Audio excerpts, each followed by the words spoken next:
Imagine hitting millionaire status at 33, back when $1 million was enough to make jaws drop.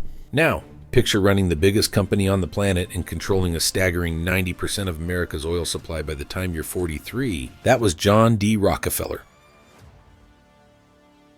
By 53, he wasn't just rich, he was the world's first billionaire, and the only one at that. Rockefeller's name is practically synonymous with wealth, and while his life wasn't without its fair share of controversies, you can't deny the impact he had on shaping modern America. This is the story of how he climbed to the top. John D Rockefeller was born on July 8, 1839, in the small town of Richford, New York, which sits somewhere between Binghamton and Ithaca. Unlike most of the ultra-rich who are born with silver spoons in their mouths, John D Rockefeller's story couldn't be more different. He started out with nothing, coming from a life of real poverty.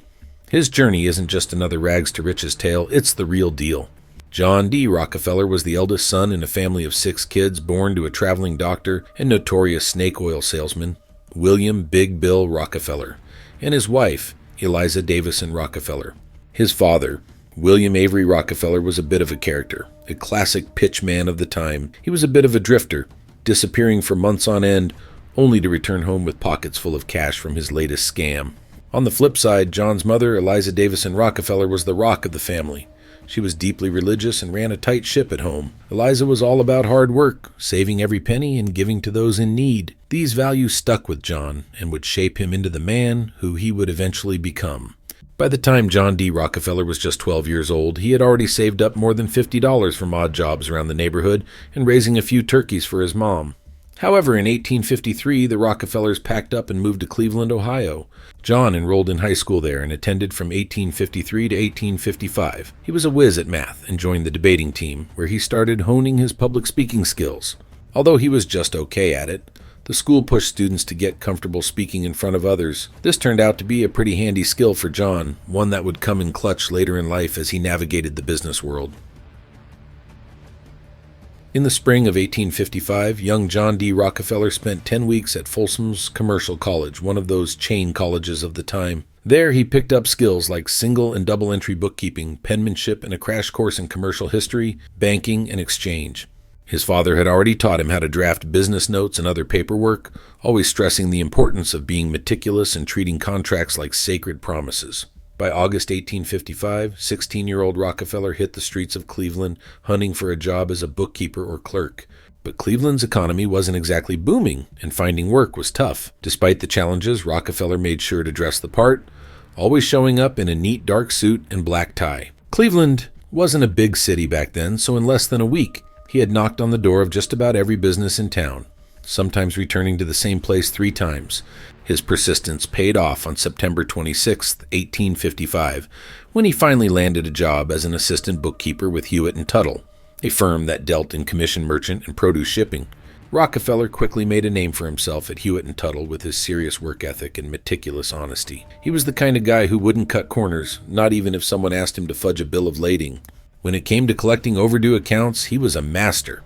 He'd patiently, persistently, and politely get the money out of even the most stubborn clients. Despite all his hard work, the pay wasn't great, but he still made sure to give a portion of it to his church and local charities. By 1858, Rockefeller's role at Hewitt & Tuttle had grown. He was handling complex transportation deals, figuring out how to move a single shipment of freight using a mix of railroads, canals, and lake boats. He also started dipping his toes into trading ventures on his own. Cautious by nature, Rockefeller only took on business ventures when he was confident they'd succeed. But once he made up his mind, he didn't hesitate. He'd dive in head first and see it through with nerves of steel. This mix of careful planning, precision, and bold execution quickly earned him respect in Cleveland's broader business community.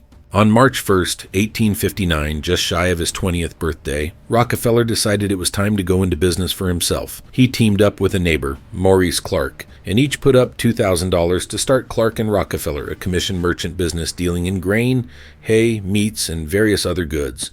By the end of their first year, they had grossed an impressive $450,000, turning a profit of $4,400 in 1860, and an even bigger profit of $17,000 in 1861. In a cutthroat industry, their success was largely due to Rockefeller's natural knack for business. When the Civil War broke out, their business boomed. Grain prices soared, and so did their commissions. Since most of their business was done on commission, they didn't have to worry about price fluctuations. Rockefeller's approach was all about precision and planning. He wasn't one to take risks. He steered clear of speculation and refused to make advances or loans, sticking to his tried and true methods that kept the business growing steadily. Rockefeller was a relentless worker. He was constantly on the move, traveling all over Ohio to drum up business. Once he had deals lined up, he'd head to the banks and borrow large sums of money to manage the shipments. This aggressive approach paid off, and the business grew year after year, but by the early 1860s, Rockefeller started to see the writing on the wall. He realized that the commission merchant business in Cleveland had its limits. He was convinced that railroads were going to take over as the primary means of transporting agricultural goods, which wasn't great news for Cleveland. The city's edge had always been its location on Lake Erie, but with railroads on the rise, that advantage was fading. Rockefeller noticed that the Midwest and Northwest were ramping up grain production, and that the big grain elevators on Lake Michigan and the flour mills in Minneapolis were going to dominate the market. So he started thinking about a different future for Cleveland, one centered on the collection and shipment of raw industrial materials rather than agricultural goods. Cleveland's location was perfect for this, sitting halfway between the eastern seaboard and Chicago, with easy access to both rail and water routes. Then in 1863, Rockefeller spotted his golden opportunity: oil. Back on August 27, 1859, a guy named Edwin Drake struck it big near Titusville, Pennsylvania, sparking what would become a full-blown oil boom in the area, soon dubbed the oil regions of northwestern Pennsylvania.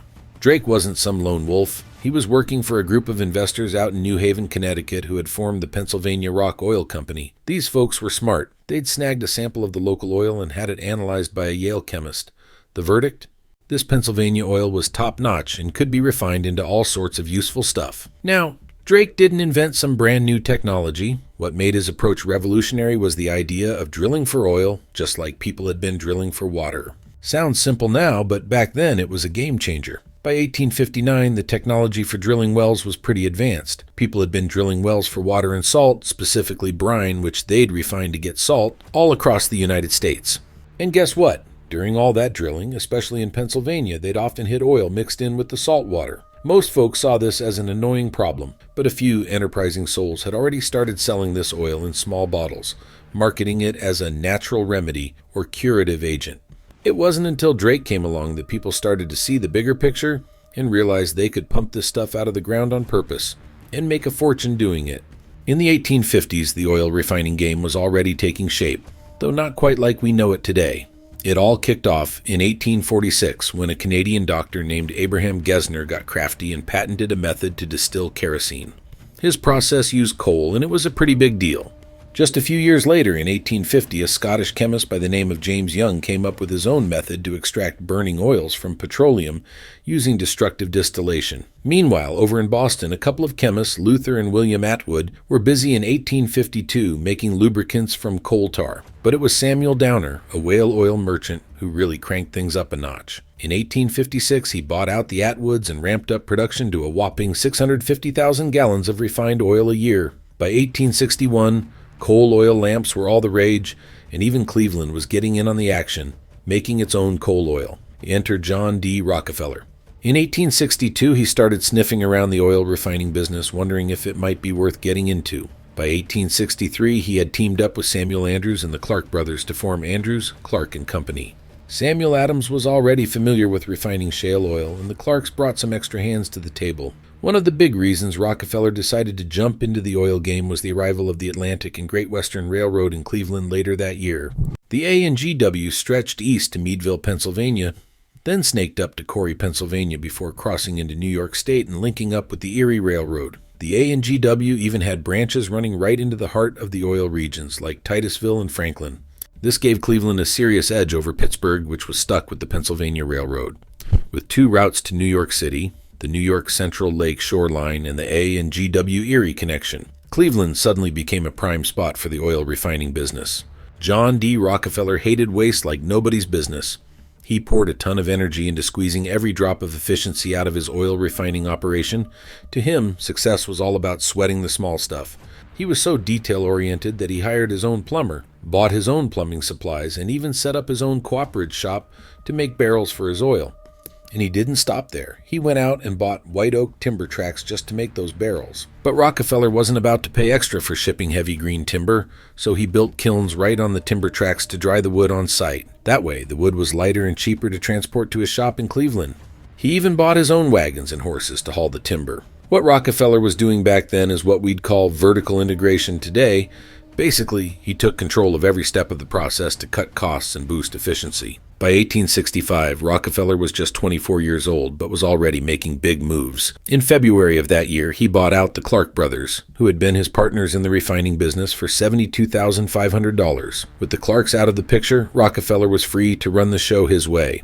The Clarks had been hesitant to borrow money to grow the business, but Rockefeller knew that if he wanted to dominate the industry, he had to expand and so he borrowed heavily, reinvested all his profits back into the business, and made it his mission to improve every aspect of the firm. A year later, in 1866, Rockefeller brought his brother William into the partnership, and they built another refinery in Cleveland, calling it the Standard Works. They also set up shop in New York City, with William running the office to handle the export business. Before long, they were selling more oil overseas than they were at home. This is where a guy named Henry Flagler steps onto the scene. In 1867, Henry M. Flagler, who'd had a tough start in life, teamed up with John D. Rockefeller and Samuel Andrews to form Rockefeller, Andrews, and Flagler. Flagler's story was one of grit and determination.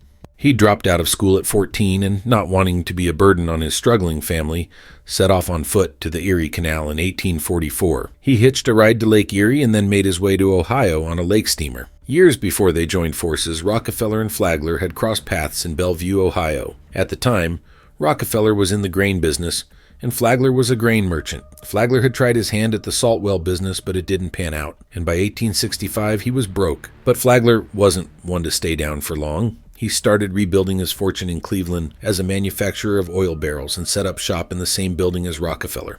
The two hit it off, sharing the same ambitious and shrewd mindset with a real appetite for expansion. Flagler's wife's uncle, Stephen V. Harkness, jumped in as a silent partner, bringing in some serious cash to help grow the business, even though he wasn't involved in running things day to day. By 1868, Rockefeller, Andrews, and Flagler had become the biggest oil refiner on the planet. Rockefeller and Flagler knew that the key to consistent profits in the oil refining game was to go big and to make the most of every little scrap from the refining process. Back then, refining oil was a pretty basic operation. It was all about cooking the oil and cleaning it up a bit. The setup was simple too. A few big vats, some stills, pipes, and a handful of chemicals. You didn't need much cash to get started. A small refinery could be up and running for just $10,000, while a larger one might cost $50,000. In today's terms, it was like starting a small business with low overhead. Because of these low barriers to entry, the market was super competitive. If kerosene prices were high, even the little guys with inefficient setups could turn a decent profit. But when kerosene prices took a nosedive, it weeded out some of the weaker players. Still, because it was so cheap to get into the game, new small operators would pop up whenever the market improved, keeping things fiercely competitive. Rockefeller and Flagler were savvy businessmen who really knew how to play the oil game. They decided to up their game by building top-notch refineries that were bigger and better than the competition. They made sure to use high-quality materials for everything, which set them apart. One of their smart moves was owning a cooperage plant where they made their own barrels. This allowed them to slash the cost of each barrel from around $3 to less than $1.50. They even took it a step further by producing their own sulfuric acid for purifying oil, developing a system to recycle it, and owning a fleet of wagons to transport their goods. To keep things moving smoothly, they had their own warehouses in New York City and boats to ship oil on the Hudson and East Rivers.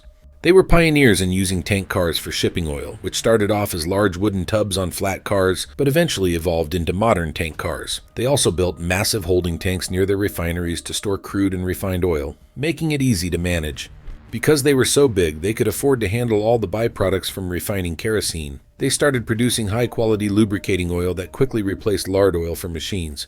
Instead of dumping gasoline into rivers like many others did, Rockefeller and Flagler used it as fuel. They also got into making benzene for cleaning, paraffin for candles and waterproofing, and petrolatum, which became known as Vaseline. Plus, they shipped out naphtha, a flammable liquid used in everything from dry cleaning to fuel. In short, they turned what could have been waste into profitable products, all while setting a new standard in the industry. Rockefeller and Flagler left nothing to chance, absolutely nothing. Every detail, no matter how small, was counted, measured, and optimized. Efficiency was their mantra. Economy, precision, and foresight were the foundations of their success. Their business was massive, and they had a big advantage being based in Cleveland. The city was served by two major railroad systems, the New York Central and the Erie. And let's be clear, the railroads weren't being victimized by crooked refiners or anything like that. The Erie and New York Central railroads saw the refiners as partners. They were all in it together, with shared interests that made the whole operation run smoothly. On January 10, 1870, the Standard Oil Company of Ohio was born, with John D Rockefeller holding a 30% stake. At its start, Standard Oil controlled about 10% of the oil business. To Rockefeller, the oil industry was a total mess. The low entry costs for drilling and refining meant that the market was flooded with crude oil, leading to massive waste. He believed that the theory of free competition fell apart when you had a mix of big, efficient firms and a bunch of small and medium ones. In his eyes, the weaker firms, struggling to stay afloat, dragged prices down so low that even well-run companies like his were taking a hit. Now, while his economics might seem a bit shaky by today's standards, Rockefeller's solution was pretty radical for the time. He envisioned a market dominated by just a few, or even just one, large vertically integrated firms, what we'd now call an oligopoly. And unlike in other industries where this kind of market structure evolved naturally over time, Rockefeller made it happen by design. He had a clear plan and the determination to see it through. In 1871, Rockefeller laid out his strategy for consolidating all the oil refining firms into one giant organization. His goal? To eliminate excess capacity and stop the brutal price cutting that was ruining the industry. However, Rockefeller and Flagler's careful plans hit a major snag in 1871 when the South Improvement Scheme burst onto the scene. This idea was cooked up by Tom Scott of the Pennsylvania Railroad, taking inspiration from an earlier plan where railroads and coal companies joined forces to control the coal market. The South Improvement Company had a special charter from the Pennsylvania legislature, which allowed it to own stocks in companies outside the state, something pretty unusual at the time. Scott saw this as the perfect vehicle for his scheme. He brought in some Philadelphia and Pittsburgh refiners to buy up the charter, with him pulling the strings behind the scenes. The scheme aimed to pool the oil-carrying railroads together, unite the refiners under the South Improvement Company, and tie everything up with agreements to stop destructive price cutting and boost railroad freight charges. To sweeten the deal for refiners, they came up with a set of rebates for those who joined in. But they didn't stop there. They added a drawback on every barrel shipped by non-participants, which was basically a tax that would go straight into the pockets of the participating refiners.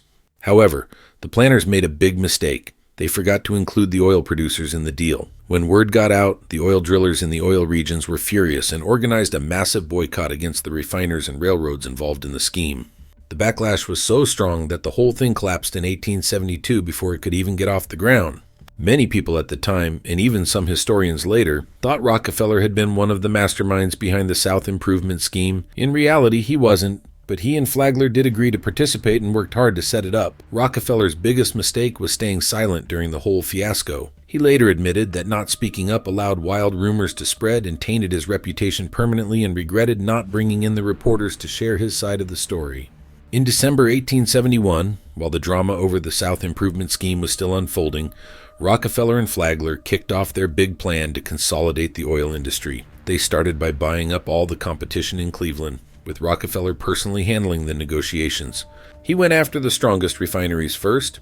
He figured that if he picked off the weaker ones early on, the stronger ones would demand higher prices and put up more of a fight later. So he went straight for the big players.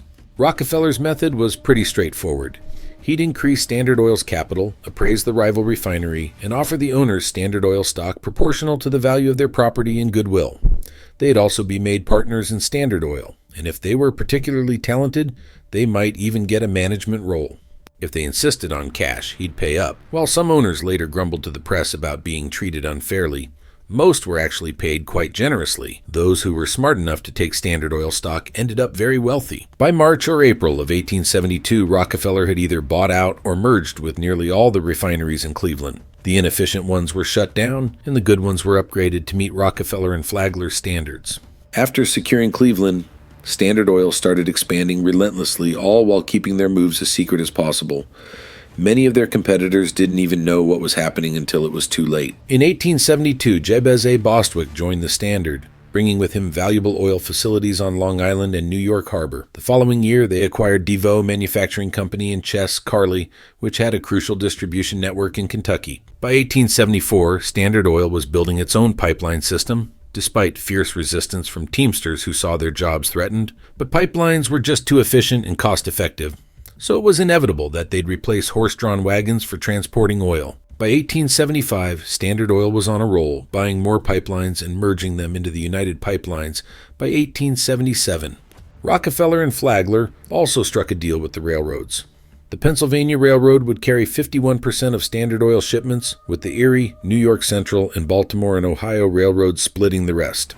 They even secured rebates from the railroads for ensuring each line got its fair share of business. This strategy of consolidation, secrecy, and strategic partnerships turned Standard Oil into a behemoth, dominating the oil industry in a way that few could challenge. Sometime between 1877 to 1878, Standard Oil and the major railroads hashed out a new deal. The Pennsylvania Railroad would handle 47% of Standard's shipments, with the New York Central and Erie railroads each taking 21%, and the B&O getting 11%. New York City was set to receive 63% of the total traffic, while Baltimore and Philadelphia shared the remaining 37%. Independent companies shipping refined oil from Cleveland, Pittsburgh, and Titusville had to pay $1.45 per barrel, while Standard Oil only paid 80 cents. In 1878, Rockefeller turned the screws even tighter by forcing the railroads to pay him a drawback of 20 to 35 cents on every barrel of crude oil shipped by anyone else. Essentially, this was a tax on Standard Oil's competitors, making it nearly impossible for them to stay afloat. With this combination of rebates and drawbacks, Rockefeller pressured the remaining independent refiners to either sell out or shut down. Meanwhile, oil production in Pennsylvania spiked due to a big discovery in the Bradford area, so Standard Oil had to scramble to build as many large storage tanks as possible to manage the surplus. By 1879, Standard Oil was refining about 90% of the oil in the U.S., with nearly 70% of it being exported. The business had become so massive and complex that Rockefeller himself only handled the biggest issues in the overall strategy. And get this, he was just 40 years old.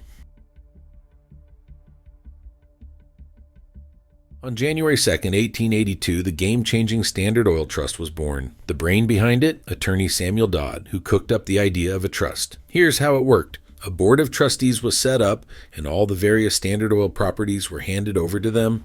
Every stockholder got 20 trust certificates for each share of Standard Oil stock they owned, and all the profits from the different companies in the trust were sent to these 9 trustees. These trustees were the ones calling the shots, deciding on dividends, and electing the directors and officers for each of the companies under the Standard umbrella. The trust was conservatively valued at $70 million, though its real worth was closer to a whopping $200 million. And just so you know, there was no funny business like stock watering going on here. Out of the 35,000 shares, the 9 trustees controlled 23,314, with John D Rockefeller himself holding a hefty 9,585 shares. At just 43 years old, Rockefeller was the top dog of the trust. But not because he was a dictator. He was more of a first among equals kind of leader. He couldn't just bulldoze his way through decisions, even when he knew he was right. By 1890, Standard Oil had built an extensive nationwide distribution network that reached nearly every town in America. By 1904, 80% of American towns were served by Standard Oil carts delivering products directly to businesses and homes. This relentless push to dominate even the smallest retail markets is probably why Standard Oil became so widely disliked. They were aggressive in their marketing, often forcing grocery and hardware stores to sell only Standard products. While this strategy worked in the short term, it made the company incredibly unpopular and more vulnerable to political attacks. The backlash came in 1892 when the Ohio Attorney General brought a suit against the trust. On March 21, 1892, the trust was officially dissolved after losing the case. But here's the kicker. This didn't really change anything. Each trust certificate was swapped for shares in the 20 companies that made up Standard Oil, but the same people were still in charge. Now, they were just the majority shareholders in these companies, keeping the power firmly in their hands. It was quite obvious Rockefeller was working himself to the bone, so much so that he nearly cracked. The man was under so much stress that he ended up losing all his hair, even his eyebrows. And his health took a serious hit during the early 1890s. Now, around this time, Rockefeller's wealth had ballooned to insane levels, and his biggest headache wasn't how to make more money, but what to do with the mountains of cash he already had. To solve this, he brought in a guy named Frederick T. Gates in September 1891 to manage his fortune full-time. Rockefeller was drowning in requests from people and charities begging for money. Gates not only took that load off his shoulders, but also kept an eye on all of Rockefeller's investments, which were becoming massive. Just to give you an idea, by 1897, Rockefeller owned huge chunks of the Mississippi Iron Range in Minnesota, had a railroad to move the ore to Lake Superior, and even had a fleet of massive ore-carrying steamers on the lake. Then in 1901, he sold his iron ore business to J.P. Morgan for a whopping $80 million, pocketing at least $50 million in profit. And remember, that was just one of his investments. Morgan folded Rockefeller's properties into the U.S. Steel Corporation. By 1896, Rockefeller was tired of the daily grind and stopped going to the office every day. The following year, at 58, he officially retired. He stayed somewhat involved until 1899, but after that, he was pretty much out of the game. John Archbold, who'd been with Standard Oil for years, took over the reins from the mid-1890s onward. Archbold wasn't one for the spotlight and asked Rockefeller to stay on as the official president, at least in name. Not publicly announcing his retirement turned out to be a big mistake for Rockefeller. He had always been careful not to squeeze customers too hard, even though Standard Oil was basically a monopoly. Sure, they made some extra monopoly profits, but nothing too crazy. But when Archbold took over, he didn't hold back. He jacked up prices and the dividends poured in. The problem was Rockefeller got all the heat for these new policies, even though he wasn't running the show anymore. From the mid-1890s until his death in 1937, John D. Rockefeller focused on philanthropy. By 1912, his fortune had reached its peak at nearly $900 million, but he had already given away hundreds of millions before that. His son, John D. Rockefeller Jr., stepped in to help manage the family's wealth full-time, alongside his trusted partner Gates, in 1897.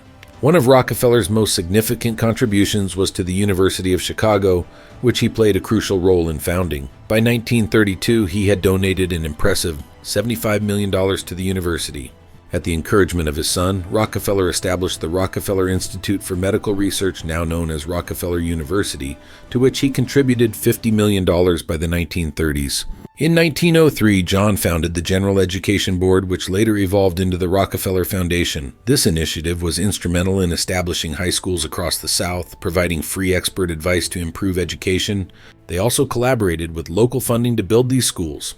In 1919, he donated another $50 million to the board to help boost the salaries of underpaid teachers struggling in the aftermath of World War I. The Rockefeller Foundation was officially set up in 1913, and by 1929, Rockefeller had transferred an astonishing $235 million to it. In 1909, he had launched the Rockefeller Sanitary Commission, which played a pivotal role in eradicating hookworm disease in the South by 1927. A huge public health victory. When Rockefeller passed away on May 23, 1937, his estate was worth only about $26 million. He had given away most of his wealth to his philanthropic causes and his family. Frederick and John D. Rockefeller Jr., his son, didn't just sit on their wealth. They kept the family legacy going strong. They pumped another $537 million into good causes through the Rockefeller Foundation. Jr. personally handed out another $540 million of the fortune he inherited from his dad. The Rockefeller Foundation, with its over 100-year history, has donated countless billions, and it's still giving back today. Figuring out the exact total, especially when you adjust for inflation, is a tricky business. But we're talking tens of billions of dollars here. That puts John D. Rockefeller up there as one of the most generous philanthropists in history. Unfortunately, his legacy was overshadowed by controversy, and he never quite got the recognition he deserved for his remarkable contributions to society. Thanks for tuning in. If you enjoyed this video, give it a thumbs up and hit that subscribe button so you won't miss out on any of our future content. And if you like this one, there's another video on your screen right now that I think you're gonna love. Go ahead and click to watch it. I'll see you over there.